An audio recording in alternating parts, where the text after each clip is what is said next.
One on the spot kembali bersama saya Dwi Anggia dan saya masih bersama Gubernur Deddy Mulyadi. Kang Deddy, ini yang cukup ramai kemarin diperbincangkan adalah ketika Anda menitikkan air mata melihat, saya lihat itu hutan yang pohon yang terbelah ya, lahan yang terbelah. Apa yang terjadi? Anda sepertinya ikatan emosionalnya dengan alam cukup kuat, Kang Deddy. Oh iya, yang pertama adalah Bogor itu adalah Pakuan Pajajaran. Artinya pusat kerajaan Sunda itu dulu di Bogor. Dan kenapa pusat kerajaan Sunda di Bogor? Karena Bogor itu tanah yang subur. Dan kemudian di Bogor itu kekuatannya pada gunung. Makanya Gunung Salaka. Ya. Gunung Salaka, kemudian Gunung Halimun, kan di situ kan. Kemudian itu makanya oleh pemerintah pusat diputuskan menjadi Taman Nasional Gunung Halimun. Ya. Kenapa Taman Nasional Gunung Halimun diputuskan? Sebagai apa? Penjaga ekosistem Tatar Sunda. Dia menjaga dari bencana banjir, dia menjaga dari bencana longsor, dia menjaga dari bencana kekeringan. Dan di bawah itu adalah pusat energi.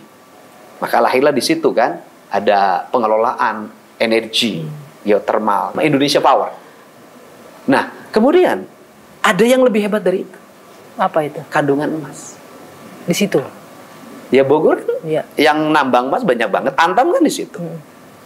Tetapi leluhur saya itu ngajarin apa? Kampung adat. Kampung adat. Kampung adat. Kampung adat.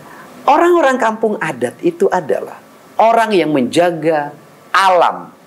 Dia menjaga gunungnya, hutannya. Maka gunung hutannya itu dia membagi 4 kualifikasi. 1, leuweung tutupan, tidak boleh dijamah oleh manusia.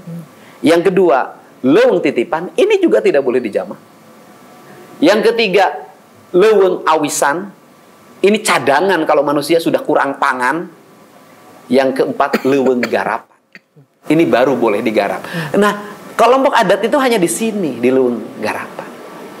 Dia tidak boleh karena ini sakral masuk. Kenapa ini disakralkan? Untuk dijaga ekosistemnya tidak boleh terganggu. Yang terjadi sekarang digarap sampai ketiga-tiganya. Iya, tidak boleh diganggu. Kenapa disakralkan? Karena di situ ada elang Jawa namanya, gitu kan. Di situ puncak-puncak habitat, bisa jadi di situ ada macan tutul segala macam.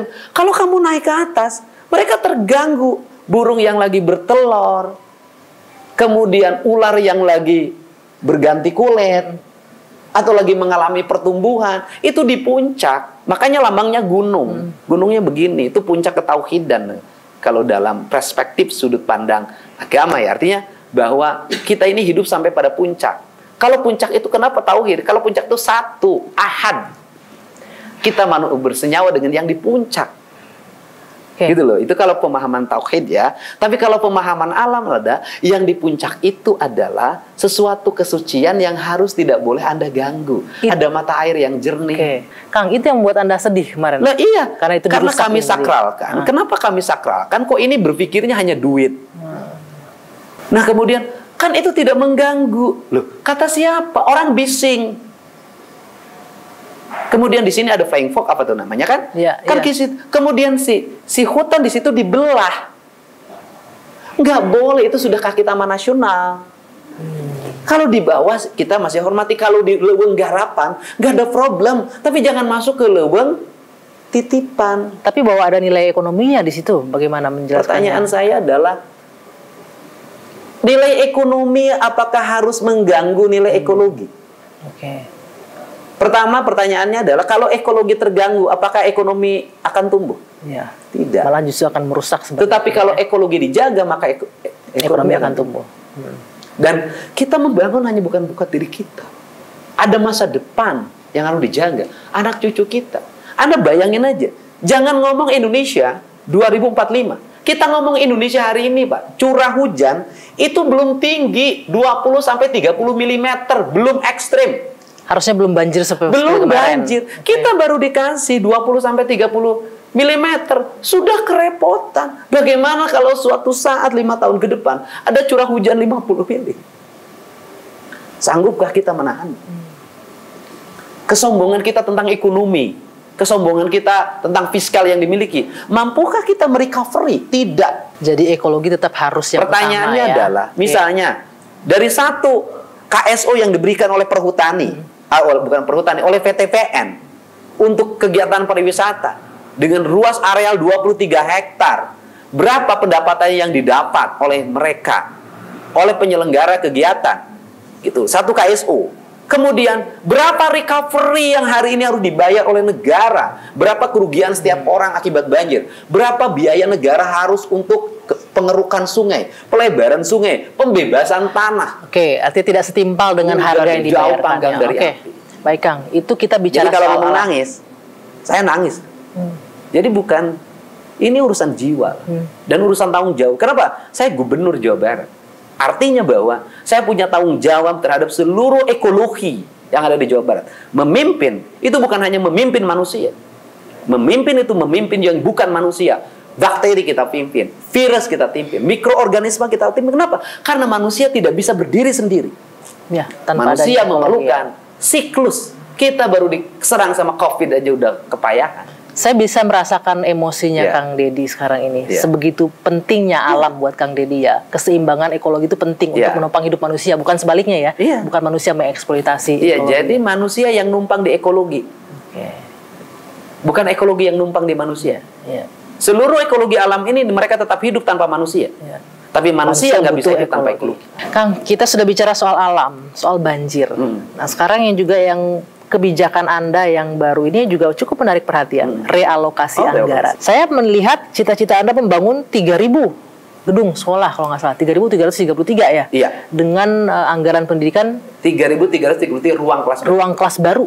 Bagaimana merealisasikannya? Oke, gini deh. Saya tuh selalu memandang anggaran tuh bukan sesuatu yang harus dipelajari oleh orang-orang hebat. Sederhana. Ibu saya bisa tuh kalau ngelola duit segitu makmur. Selama ini kan teori tentang birokrasi terlalu jelimet. Sekolah saya STH Purnawarman Purwakarta nih di sini. Saya begitu lihat buku anggaran sini, aku buka. Saya misalnya melihat gini, Mbak. Kita ini suka dibohongin oleh isu misalnya anggaran pendidikan harus 30% Ya. atau 20%. Anggaran pendidikan di Jawa Barat 37%, hampir 40%. 11,4 triliun. Tapi apakah alokasinya tepat? Itu kan Isinya pertanyaannya. apa? Ya. Isinya adalah dana TIK. Teknologi Informasi dan Komunikasi. Beli apa itu?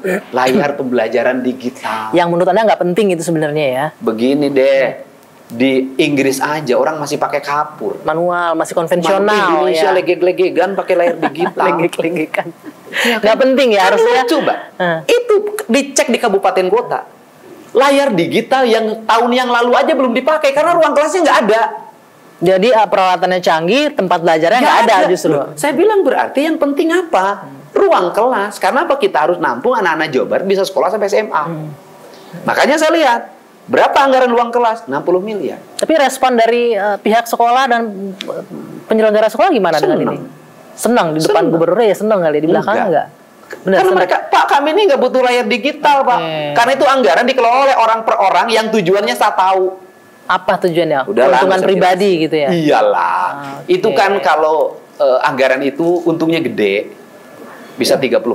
40%. Komisi buat yang ngatur anggaran gitu ya Kang Ya, ya? saya nggak tahu. Tapi nggak terjadi di tempat Anda nanti kan ya? Ke depannya. Saya kan baru mimpin. Ya, itu yang akan dievaluasi nantinya.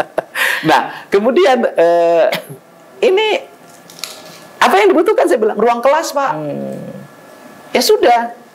Anggaran ruang kelas berapa? Saya tanya. 60 miliar. Anggaran untuk TIK berapa? 930 miliar. Lebih gede anggaran untuk TIK-nya dibanding Ya ruang udah deh, kelasnya. saya bilang 1,2 triliun anggaran ruang kelas baru dan pembangunan sekolah baru. baru. Oke, kita akan nantikan apa lagi gebrakan dari Kang Deddy Mulyadi usai jeda sesaat lagi di One on One on the Spot bersama saya Dwi Anggia.